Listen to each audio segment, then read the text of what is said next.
3 ans, jour pour jour, débutait le mouvement des Gilets jaunes, né en réaction à la volonté du gouvernement d'augmenter la taxe carbone sur les carburants, dont les prix étaient alors au plus haut. Le contexte actuel de flambée des prix de l'énergie aurait pu encourager un retour en force du mouvement. Or, il est encore timide.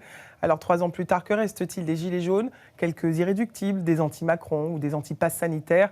Portrait croisé, signé Éric Hervé, Bruno Marquet et Laurie Desorgues. Ils sont les derniers résistants. 3 ans après, ces Gilets jaunes se retrouvent toujours sur ce qui a été l'un des sites les plus importants du mouvement. Jusqu'à 1500 personnes manifestaient ici fin 2018. Ça rappelle surtout des convictions et des revendications. Nous, personnellement, on y croit encore. Fatima fait partie de la délégation qui avait été reçue au Sénat en mars 2019 pour demander une augmentation du pouvoir d'achat. 3 ans après, elle est encore là à manifester. Malheureusement, ça signifie que la situation n'a pas évolué comme on l'aurait voulu. Le pouvoir d'achat se dégrade encore plus qu'en 2018. Donc il faut absolument réagir, parce que la pauvreté ne va cesser d'augmenter.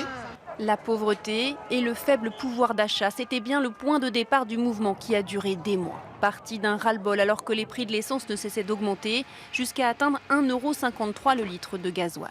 Des manifestations d'abord sur les ronds-points, puis tous les samedis dans les rues des grandes villes de France. Jean-Jacques était l'un des leaders du mouvement dans la zone commerciale de plan de campagne. Aujourd'hui, ici, il n'y a plus personne, uniquement la déception. On a fait un peu peur aux gens à travers le mouvement, à travers les propos qui ont été rapportés sur nous. On a été traités de xénophobes, d'antisémites, de racistes, d'alcooliques. Je veux dire déjà psychologiquement, il faut pouvoir absorber tout ça. Et puis la répression qu'on a eue en face. Une répression brutale, à l'image tout de même de la casse et de l'extrême violence de certains manifestants qui vont jusqu'à jeter des pavés sur les forces de l'ordre. Le gouvernement, sous la pression, finit notamment par annuler la taxe sur le carburant et augmenter le SMIC de 100 €. Le mouvement s'essouffle et s'arrête avec la crise sanitaire.